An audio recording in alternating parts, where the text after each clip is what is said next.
Hey there, intrepid mystery lovers. If you've been enjoying Season 1, then be sure to check out our Indiegogo campaign for Season 2. We've got so much more planned for Englewood After Dark, and we need your help to bring it all together. So, if you can, please take a look at the link in the description and help out however you can, whether that's donating or sharing our show with those you think might be interested. Thank you. Welcome to Englewood After Dark, Episode 21, Boil 'em, Mash 'em. Englewood After Dark is a serialized horror audio drama, and, for the best experience, we recommend starting with Episode 1. Content warnings for this episode include supernatural happenings, discussions of unethical experiments, and conspiracy talk.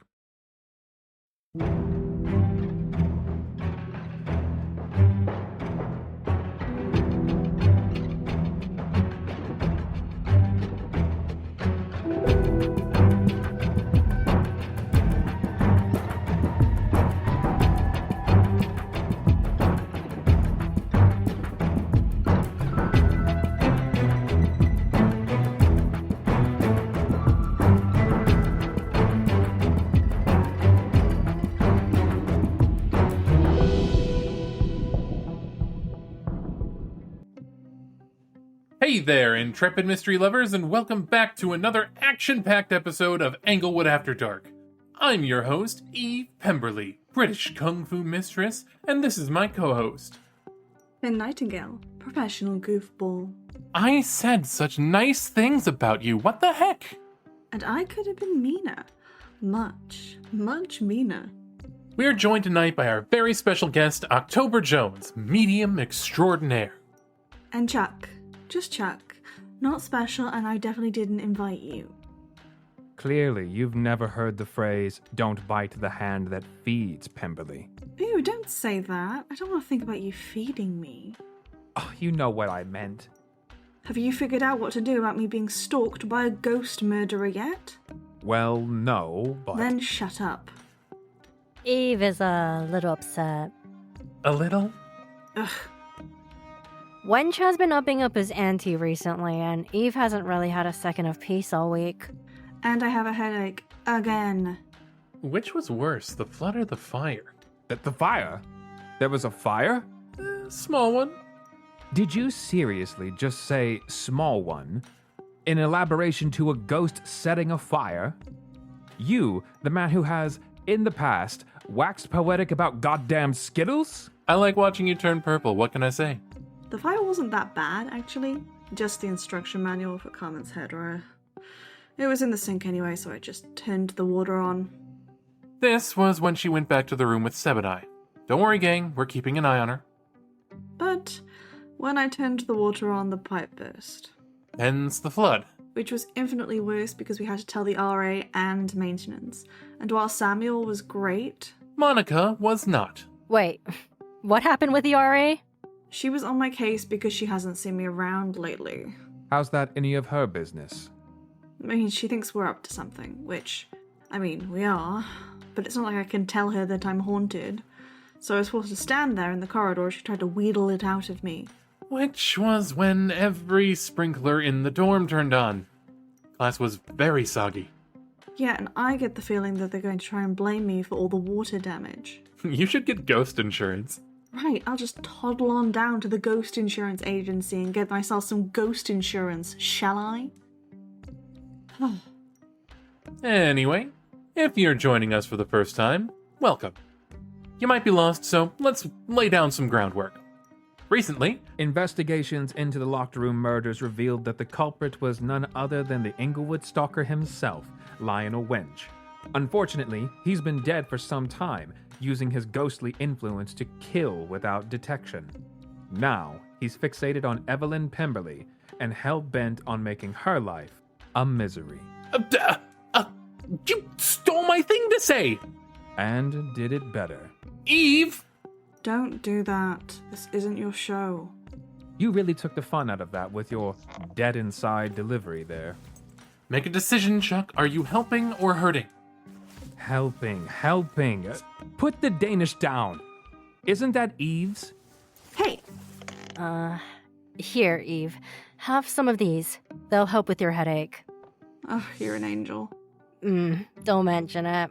One thing we did forget to mention, though, Wench knows where Eve is. Luckily, he can't leave Sycamore Halls. What makes you think he knows where Eve is? He wrote in every single one of her textbooks, "I see you. Come back." He can see Finn's dorm room from mine and Carmen's window, apparently. And he didn't write it like once or twice. He wrote it a very concerning number of times. I think we're giving him murdering blue balls, not gonna lie. Good. Well, I promise we aren't going to give him the satisfaction. Oh.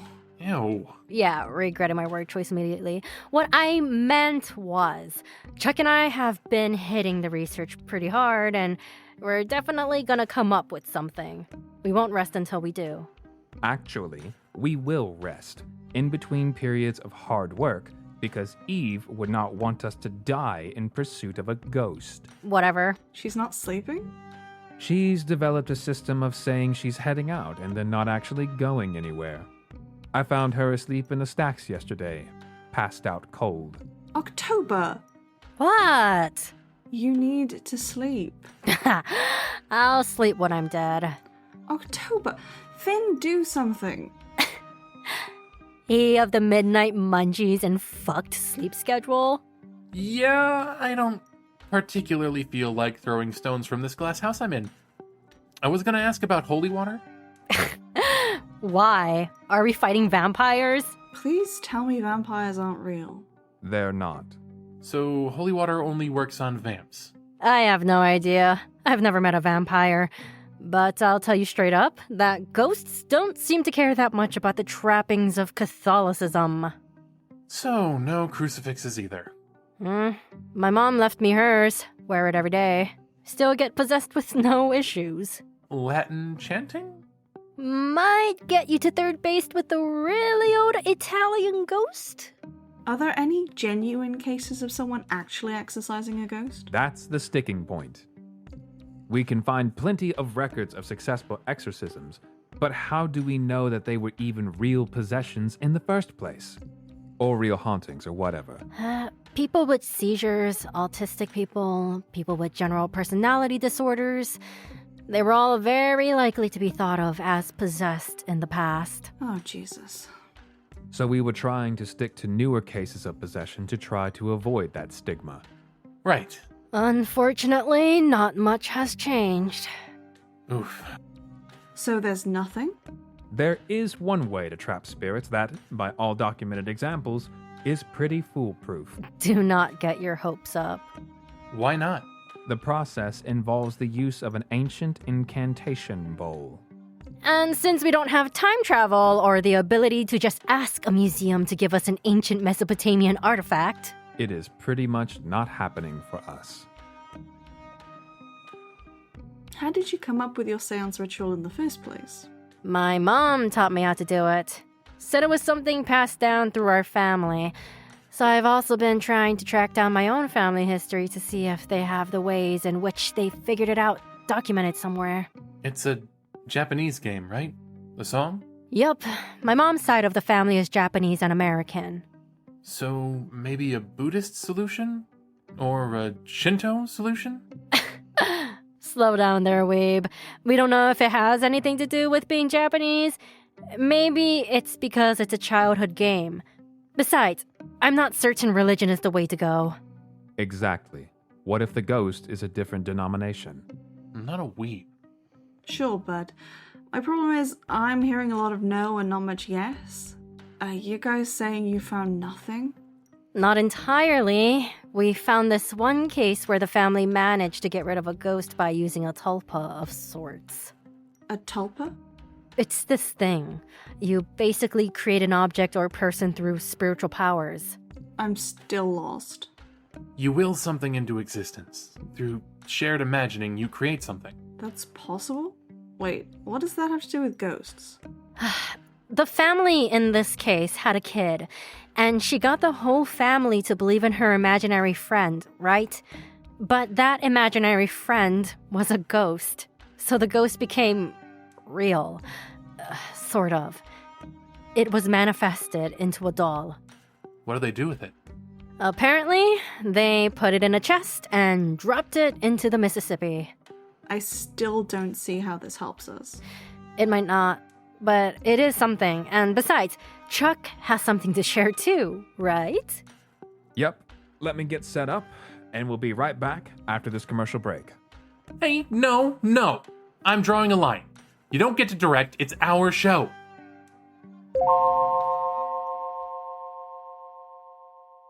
Have you ever wondered how you could pad your resume while studying here at Englewood?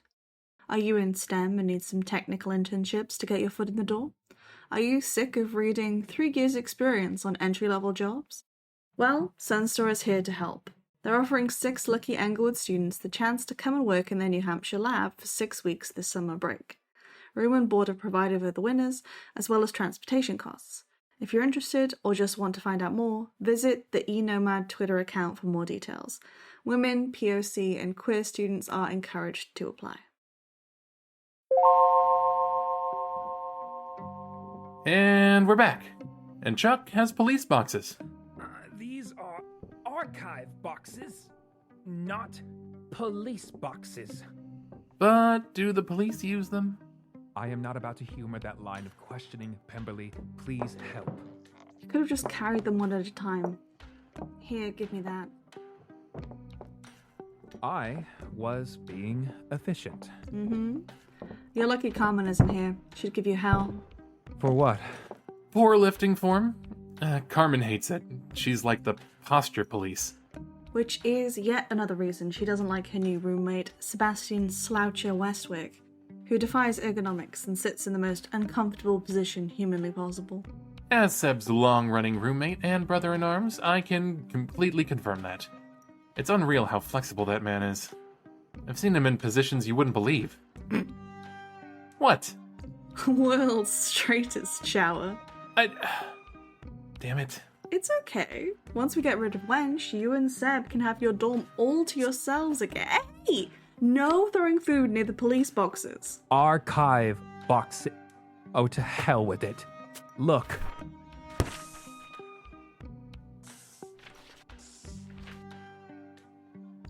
Chuck, what is this? Records. Some of this paper is old. Well preserved, but old. How far back does this date? Early 1900s for the oldest. I couldn't find anything past that. You specifically couldn't find anything past that. Where did you get this? Well, that depends on exactly what you're asking. Where did I collect this? I pulled on connections and gathered this across the span of several years, unless you're asking where I dug these up, in which case, I can't tell you that. Trade secret, you understand. Wait, hold up. Is this Brotherhood stuff? It is indeed. I told you my expertise lay in collecting and collating information. You are looking at the fruits of my labor. This is all your Brotherhood stuff? Well, not all of it, but a respectable portion. I took what seemed relevant to exorcisms and then added a bit of everything to pad out the boxes. I love you. I like you as an associate. Sorry, Chuck, this is a lot to take in. How do you even have this? Let alone, how can you bring this stuff here? The police will want this stuff, no? Maybe. If they do, they can fight my lawyers for it. The legal proceedings will buy me enough to see this wench business through. And after that? Maybe I'll be placed in prison if the Englewood Police Department feels particularly aggrieved by my actions. It doesn't matter to me. I just need to finish this first.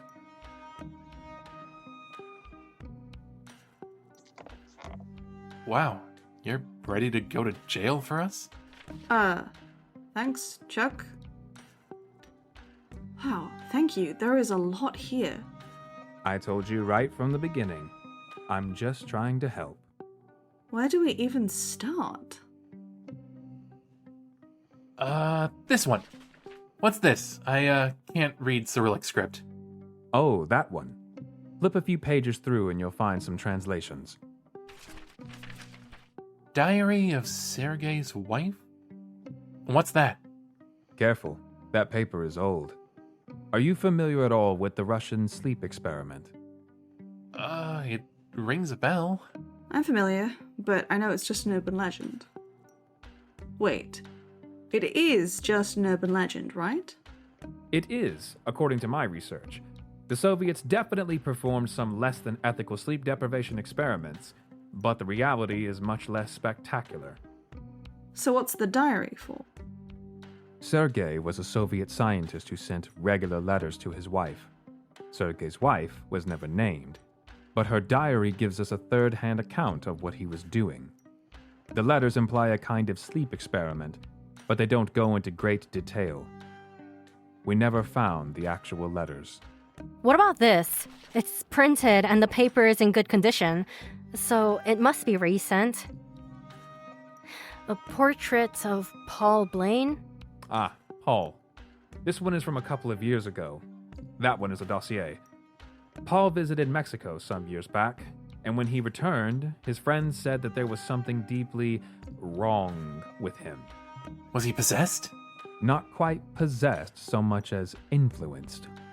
I never dealt with any exorcisms or anything so spectacular, so I can't give you the details, but a simple influence is easier to get rid of. So you actually helped someone? I take exception to that. I've always tried to help. We can't have that kind of influence wandering freely around town. Unfortunately, Paul wasn't able to stay in Inglewood once he was freed, so we saw that he was escorted elsewhere. You chased a man out of town? He was clearly sensitive to something supernatural. Is Inglewood the right place for that kind of person? Hey, I resent that. I didn't. Not like that. But you surely know what I mean, right? This place is very Complicated, I know. You can calm down. Thank you. Fortunately, you're well versed in what you're doing. You're smart about it. Paul was not that. It was dangerous for him. Some of this is extremely old. Are these original copies? That's correct.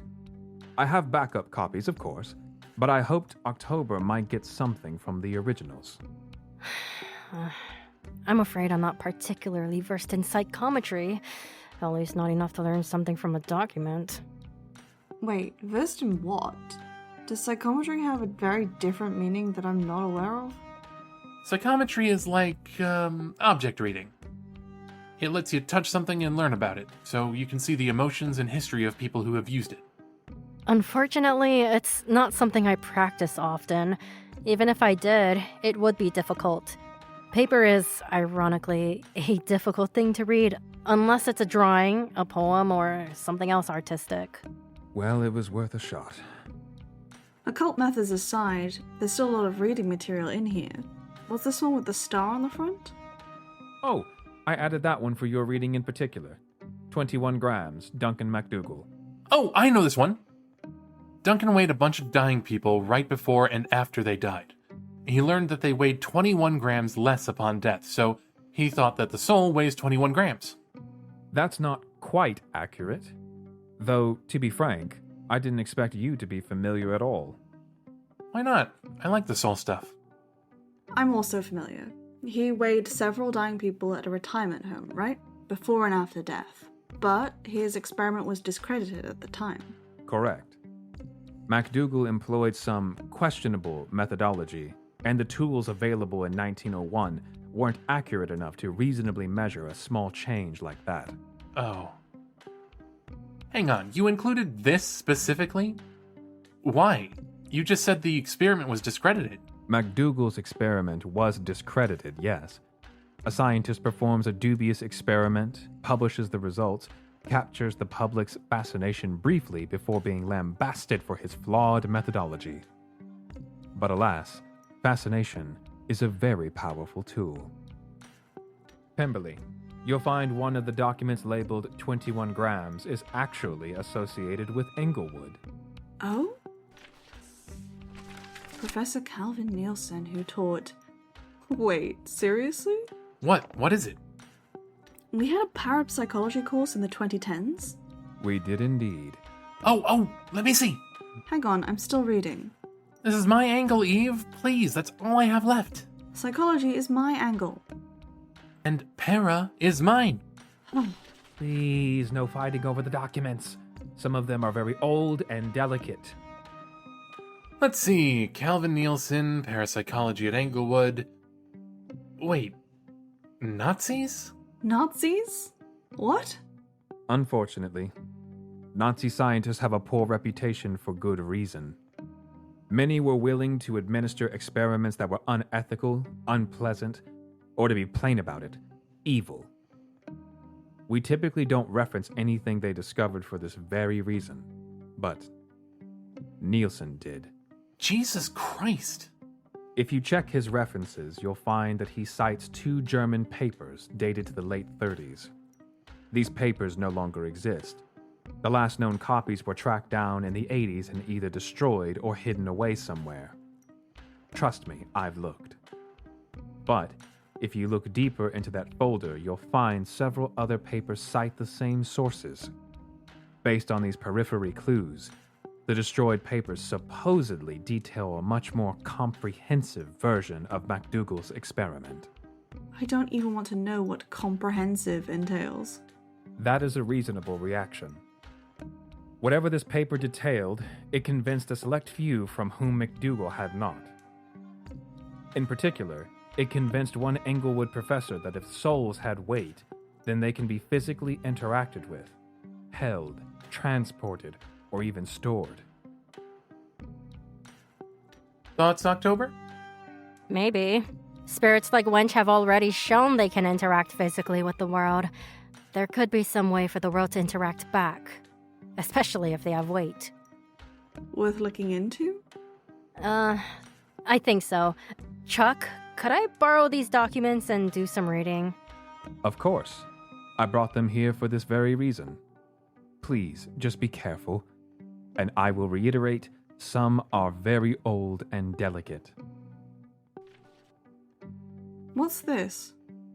It's another document related to... Confidentiality? I thought this was your secret research stash. Isn't that already confidential? What's more confidential than ghosts? Ghost spies. I already regret asking. Well, spirits can interact physically with the world, and Wench demonstrated he knew about your tattoos. It follows... October, please don't humor him this time. I want to know what's actually confidential here. Apologies. I'm sharing as much as I can, but some matters are very sensitive. But these are the original documents, right? The Brotherhood redacted the original documents? They don't have untouched copies lying around? Internal politics. The Brotherhood wasn't quite a monolithic entity, and members had things to hide from one another. Whatever the case, it's unfortunate that they felt the need to edit the original. Finn, I've been searching for you. Oh, hey, Professor. Is something wrong? Can you come with me? Eliza is moving props to the stage for a rehearsal. She can't do it on her own. Yeah, always happy to help. Eve, do we want to wrap this segment up here? Yeah, we can wrap up here. We'll keep going when you're done.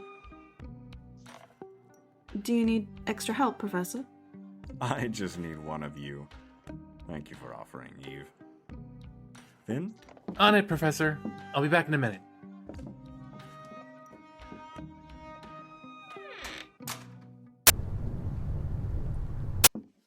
Professor, is everything okay? Of course. Eliza's just in there. If you'll excuse me, I must make a phone call. Yeah, sure.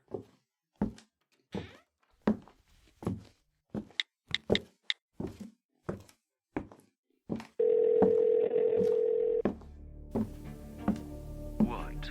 The children are getting closer, Frisk. They'll force your hand soon enough. And what about your hands? Huh? I have it handled. Stall them. I only need a few more weeks. I don't work for you, Nolan. Be careful.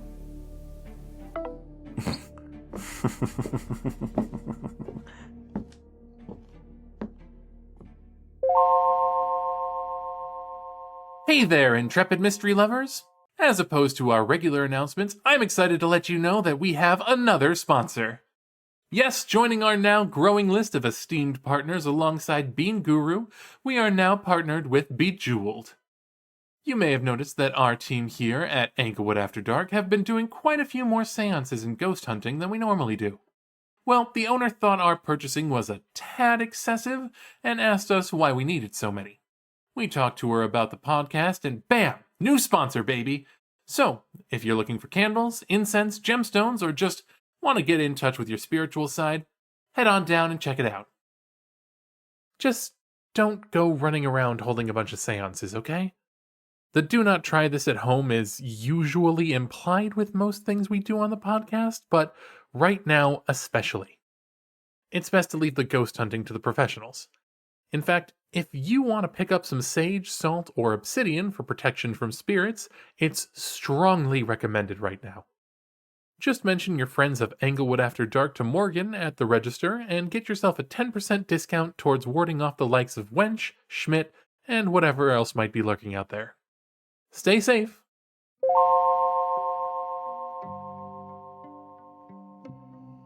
Are we really professional ghost hunters now? Jesus. I mean, compared to the average person, it's all relative. But between all of us together, we know more about the paranormal than most. Nope, don't want to go down that line of thinking. The fact that we might be the experts in this field is truly terrifying. Well, October and I are the experts in our field. It's perfectly normal for someone like you to feel in over their head. Excuse me? I apologize. That was uncalled for. You and Finn have been more helpful than I expected you would be thus far. Gross. October, don't force him to do that again. Somehow it's even worse when he's not being condescending. Thank God for that. Hey, you can't tell me that I don't have to be nice and still throw pastries at me. My show, my Danish, my rules. Chuck. In any case, hey everyone, welcome back to Englewood After Dark. Finn should be back with us as soon as he's done helping with some theatre stuff. In the meantime, I reviewed a couple more of these files and... Chuck, what the hell is this? Sycamore Hall Mass Delusions 20XX. Sorry, I failed to see the confusion. No, not the file. What's in the file? I can accept some things being redacted in this massive heap of paper, but this one's more black tape than actual text. Just a scribbled note and... Is this a police report? I feel it's in my best interest to not answer that question on recording. For the love of... We'll edit it out, Chuck. Now tell me why you have a police report, and why you've covered it in black ink. Well, unfortunately, I don't know the specifics of how. While I tracked down plenty of information and research for them, we had separate teams for acquiring sensitive information in otherwise inaccessible locations. Unbelievable. Let's see here. Inhabitants of Sycamore Hall suffered mass hysteria over a spring break. Survivors, names redacted, state they experienced increasingly disturbing hallucinations brought on by, again redacted. The rest perished in the fire. We will keep this as a reminder of what happens when we fail. Oh God. The rest of what? The people? The evidence. I get that we may be looking for a needle in a haystack, but why bring this file? Check the date. Wait, this happened right before Lionel Wench died. A bit coincidental, don't you think? Sorry, that took longer than expected. Are you alright? Yeah, no, fine. Just, Hannessey. Ah, right. Talk about it later? Yeah, later is good. Anyhow, we find any more leads while I was gone? Wench's death had some very suspicious timing. Ooh, interesting. How so? I'll fill you in later. We've got a lot of stuff in here to pack up, so we'll have to end the episode a bit early to make sure it all gets cleared out before the next group comes in. For now, I want to work on a game plan for next week. Well, I think Chuck already shared our most promising lead unless one of us digs something else up. I can try and at least test the hypothesis. You gonna put someone on a scale and watch them die? What? No! There's another way to do this! During a seance, I house a spirit in my body. If Duncan is right, then I should become heavier when I'm channeling, right? We could try conducting one while I'm sitting on a scale or something. If I have 2 souls in me, I should get heavier. So we're just going to call a random spirit for a science experiment? That sounds a bit dangerous, doesn't it? It doesn't have to be a random one. There are plenty of friendly ghosts around. It's just that the angry ones are more motivated to interact with our side. Right. Well, just be careful. For my part, I'll put my talents to use and start digging up anything and everything I can on Wench that could help you. I'll start going through these files. If anyone's going to get through all of this in a week, it's me. And that just leaves gathering some of Wench's things, right? I actually have a lead for that. It was Lionel's landlord that discovered his true nature once he died, and the duplex he used to live in is still owned by the same woman. I'd recommend reaching out to her. She might have stored some of his things away somewhere, or, depending on what type of person she is, she may have even kept a souvenir. I'd go talk to her myself, but I think getting on strangers' good sides are more suited to your talents. Perfect. Turn on the old Nightingale charm. Should be easy. Don't you mean finagle? And that's our time. We'd like to thank Professor Hannessey for letting us use the recording studio and all of our lovely listeners for their support. By this time next week, we'll have a plan of action, so stay tuned, and as always, so long. Farewell. And remember, the line between scientific and paranormal is a lot more blurry than you'd think. Good night!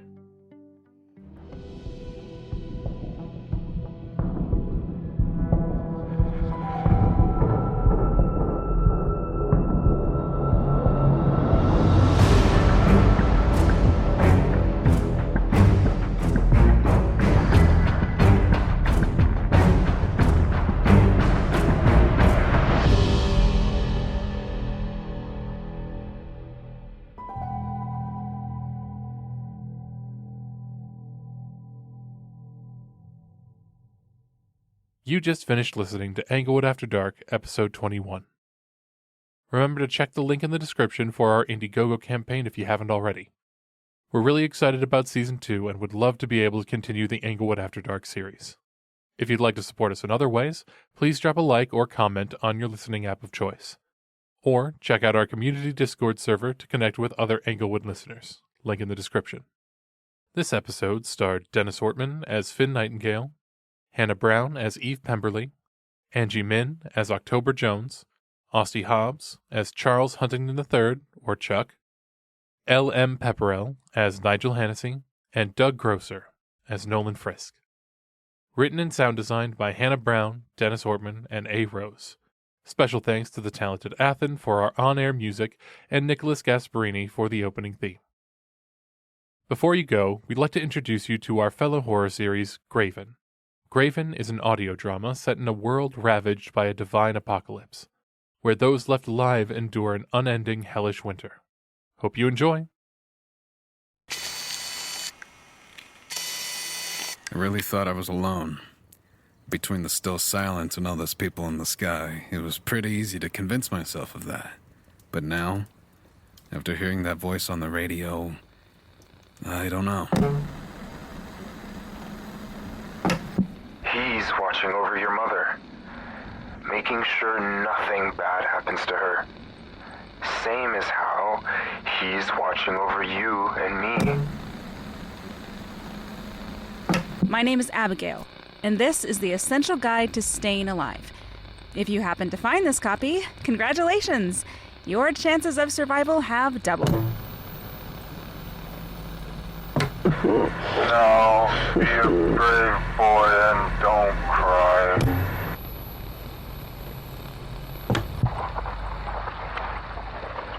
It's still growing through him. David! David. What is your sin? Then flew one of the seraphims unto me, having a live coal in his hand, which he had taken with the tongs from off the altar. That's all for today's day in the life. Merry Christmas, Dad. I miss you. Graven is a found-footage horror audio drama set in a frozen post-apocalypse. Follow Adam on an epic journey of survival against unspeakable horrors hiding in the sky. Graven is available anywhere you get your podcasts. Follow our Twitter @GravenPod or join the community links in our pages. Stay warm out there.